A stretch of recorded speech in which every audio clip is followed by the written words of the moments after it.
y a un double choc. Premier choc, il te trompe. Deuxième choc, il te trompe avec une... En fait, eux, ils viennent, ils se disent « Ah, lourd ce soir, on va manger !» Tu vois, mais c'est pas comme ça la vie. Et eux là, faut les attraper par le callback, faut les afficher. Hello!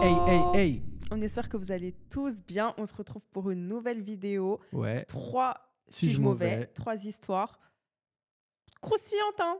Toujours. Ouais, et on va important. les juger. On va juger les personnes aujourd'hui. Comme d'hab. C'est parti pour la première histoire. Let's go.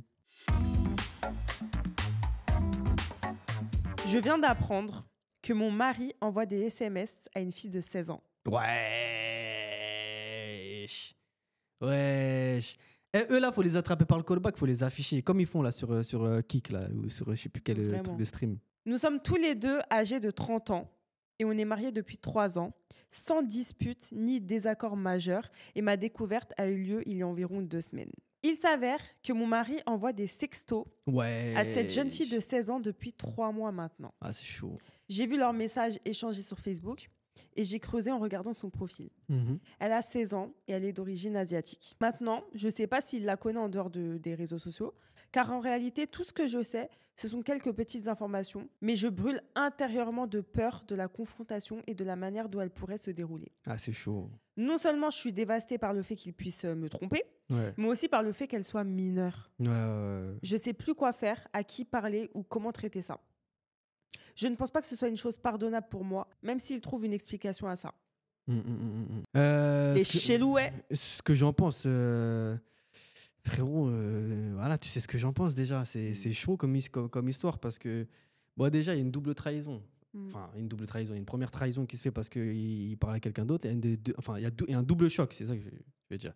Premier choc, il te trompe. Deuxième choc, il te trompe avec une mineure. Enfin, il veut te tromper avec une ans. mineure, ouais, 16 ans. Il y a des gars, ils sont chelous, vraiment. Mais comme j'ai dit au début, eux, il faut les attraper, il faut les afficher, tu vois. Parce que des fois, la justice ne fait pas le nécessaire. Mais écoute, il faut les afficher, il faut montrer leur tête au grand public. Regardez, voilà. En plus, tu sais, j'allais dire, ça des se trouve, il ne sait pas pointeurs. qu'elle a 16 ans. J'allais dire, ça se trouve, il ne sait pas qu'elle a 16 ans. Mais comment sa femme, elle a vu qu'elle avait 16 ans? Ouais. Elle, en Ouais, 2-3 ouais. clics là sur Facebook, elle a capté qu'elle avait... Donc arrête, tu peux pas mentir sur ça. Donc bon, t'es chelou. Après, ce qui est chaud dans ces histoires-là, c'est que tu connais jamais vraiment les personnes avec qui tu partages ta vie. T'as vu? C'est ça qui fait flipper. Parce en qu'à vrai. chaque fois, elle s'attendait pas à ça. Ouais, elle tombe de haut, genre. Ouais, donc c'est chaud quand même. C'est ça qui fait le plus peur, en fait, tu vois. Mais bon, ouais.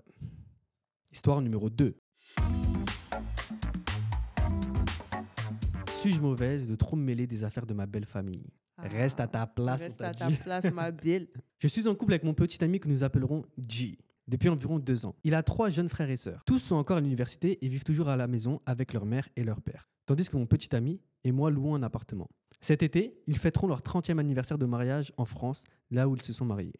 Ils prévoient des billets en première classe. First class, man. Hôtel haut de gamme et tout ce qui va avec. Un soir, G et moi devions dîner avec sa famille. Pendant que nous étions chez eux, Tiffany, sa sœur, a mentionné à quel point elle était excitée à l'idée de cet été de toutes ces choses qu'ils prévoyaient de faire en France. Comme il s'agit d'un voyage d'anniversaire pour ses parents, j'ai suggéré à Tiffany qu'elle pourrait faire une faveur à ses parents et rester à la maison pour leur permettre d'avoir du temps loin de leurs enfants cet été. Bah ouais, moi je pensais qu'ils y allaient qu'à 2. Elle pourrait aussi payer elle-même son voyage pour que ses parents puissent économiser de l'argent. Tiffany m'a demandé pourquoi elle renoncerait à un voyage en France. Je lui ai répondu que ce serait un beau geste pour l'anniversaire de ses parents. J'ai continué à lui dire à quel point ça serait bien et que ses parents la remercieraient probablement de leur donner de l'espace. À un moment, Maxime, le frère de G, nous a interrompus et m'a dit d'arrêter de me mêler des affaires familiales, que j'allais trop loin et de m'excuser d'avoir fait pression sur Tiffany. Je lui ai dit que j'avais pas l'intention de contrarier qui que ce soit. Mais lorsque leur père est entré dans la pièce et leur a demandé ce qui n'allait pas, il m'a alors demandé de quitter la maison et m'a dit que je ne devais probablement pas revenir de sitôt parce que j'ai dépassé les bornes et qu'il trouvait impoli que j'invente un problème et que je fasse pression sur Tiffany pour qu'il le résolve. Mon copain et moi sommes retournés à notre appartement et nous ne nous parlons plus. Que dois-je faire à présent? Mais franchement, moi je trouve pas qu'elle soit si mauvaise que ça, hein, parce que pour moi, en fait, ce qu'elle a dit, c'est pas méchant. Non, c'est pas méchant. Genre, elle a raison en vrai, même, carrément. Après, eux, ils doivent avoir le seum parce qu'en mode, Vas-y, toi, tu veux quoi, toi? Moi, j'ai envie de partir en voyage, tu veux quoi? T'es qui, toi? Ouvrir ta bouche, tu vois, c'est plus ça, tu vois. C'est en mode parce qu'il craque parce qu'elle a raison, tu vois. De ouf. Mais en soi, en plus, c'est ça. Après, ça dépend, elle est là depuis quand aussi, tu vois. Si ça fait 10 ans que tu es là, bah, tu as le droit de dire... ouais, ça dépend comment tu es intégré à la famille. C'était ta sœur, en fait, ouais. Ça dépend à quel niveau tu es intégré à la famille, à quel niveau surtout la famille t'es intégré, je pense, tu vois. C'est ça aussi. Ouais. Tu vois. Voilà quoi. Histoire numéro 3. 13. 13.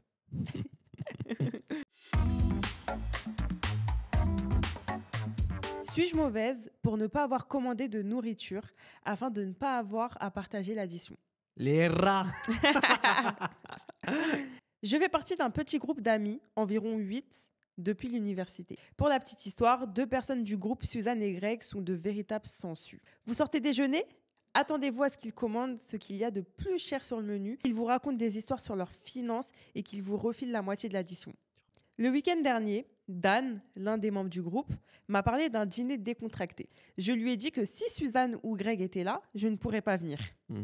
Il m'a dit qu'il serait là, mais que je devrais mettre mes opinions de côté et venir juste une fois. C'est en quelque sorte là que je pourrais être mauvaise. Je lui ai dit que je viendrais. Je suis arrivée et nous avons commencé à parler. Tout le monde a commencé à passer sa commande. La plupart d'entre eux ont dépensé environ 40 €. Il n'y avait que 6 personnes présentes. Suzanne et Greg commandent tous deux des plats coûteux autour de 200 €.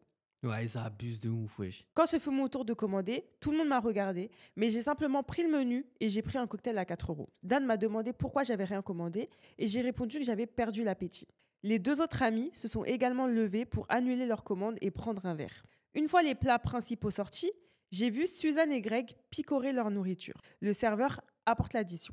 Greg saisit alors le serveur et lui demande de partager l'addition en 6. Ah ouais. Je me lève et le corrige en lui disant que l'addition doit être divisée en 3. Parce qu'en gros, il n'y a que les 3 qui ont pris. Greg me regarde confus et me demande pourquoi, puisque nous partageons toujours l'addition. Bah oui, mais c'est une question de logique, wesh.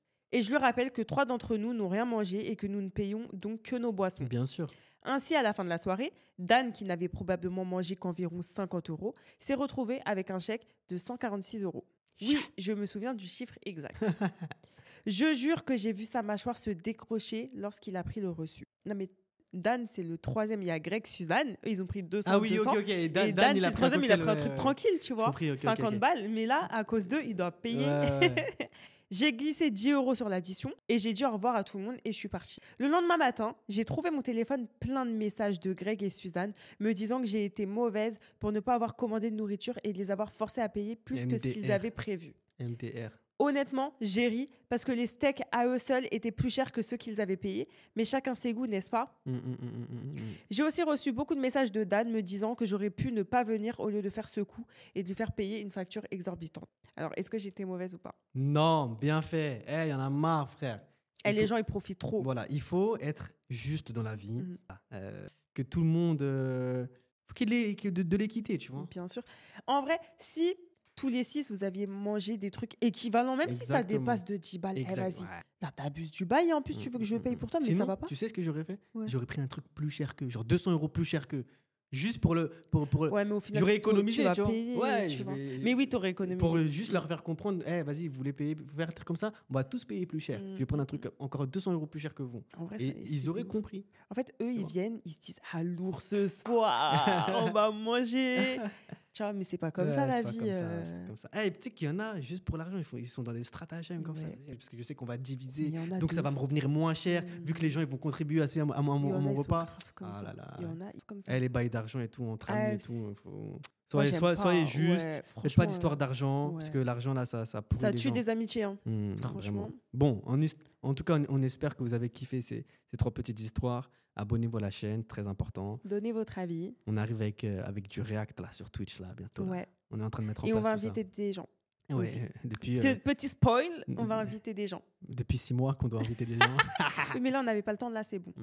C'est décidé. Donc, prenez soin de vous, les amis. On se retrouve pour des prochains épisodes. Peace.